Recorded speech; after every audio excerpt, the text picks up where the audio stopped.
Hello, everyone, and welcome back to English Snack Bar. We're so happy to have you with us today. This is episode number 42. And today, we've got some really useful patterns for giving advice. You know, when you want to help a friend make a good choice. That's right. We'll be learning you'd better and you'd be better off inging. These are super common in everyday English, so stick around. And if you're enjoying our podcast, please give us a like and subscribe. It really helps us out. Okay, let's dive into our first pattern. So, Jenny, our first pattern is you'd better. You'd better. This sounds like strong advice, right? Almost like a warning? Exactly. It means it's a good idea to do something, and it might be bad if you don't. It's often used when there's a bit of urgency or a potential negative consequence. So it's not just a suggestion. It's more like, hey, seriously, do this. Precisely. For example, imagine it's starting to rain really hard. You could say to your friend, you'd better take an umbrella. Oh, I see. Because if they don't, they'll get wet. That makes sense. So the better part implies a comparison, but it's more about avoiding a bad outcome. Yes, it's about avoiding trouble. Here's another one. If you have a big exam tomorrow, you'd say, I'd better study tonight. Right, because if you don't study, you might fail the exam. So you'd better study tonight. Perfect. Let's try a quick scenario. Imagine your friend is planning to drive a long distance, but their car is making a strange noise. Okay, my friend says, I'm going to drive to the beach today, and I see smoke coming from the engine. I'd say, whoa, you'd better get that checked out first. That's a perfect use of you'd better. You're warning them about a potential problem. Well, staying in shape is a holistic approach to being healthy. So the foundation would be nutrition, eating good foods, making sure you're getting what your body needs on a daily basis. Exactly. It's a serious warning. Remember, you'd better is usually followed by the base form of the verb, like take, study, get. Got it. So if I have a really important meeting this afternoon and I haven't prepared my notes, I should tell myself, I'd better prepare my notes. Yes, you'd better prepare your notes. Great job applying it. Okay, listeners, try this. Imagine you have a cold. What advice would you give yourself using you'd better? Think about what you should do to feel better. You'd better rest. You'd better drink water. Nice. So you'd better is for strong advice, often with a hint of warning. You've got it. Now let's look at a pattern that's similar but a little different. Our second pattern is you'd be better off ing. This also sounds like advice, but maybe a bit softer?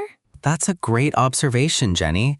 You'd be better off ing means that a different action or situation would be more advantageous or beneficial for you. So it's more about suggesting a positive alternative rather than warning about a negative outcome? Exactly. It focuses on the positive result of making a change.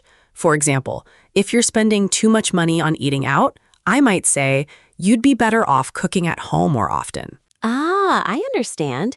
It's like saying cooking at home would be a smarter choice for your wallet. The ing form after better off is important, right? Yes, it's better off plus a gerund, the ing form of a verb. So cooking, saving, studying. Let's try a scenario. My friend is unhappy in their current job. They complain a lot. Okay, your friend says, I hate my job. It's so boring. What advice could you give using you'd be better off ing? I could say, maybe you'd be better off looking for a new job that you find more interesting. Perfect. You're suggesting a positive alternative that would likely make them happier. It's not a warning, it's a helpful suggestion for improvement. What if someone is trying to learn a new language, but they only use a dictionary? I'd say you'd be better off using a language learning app or talking with native speakers.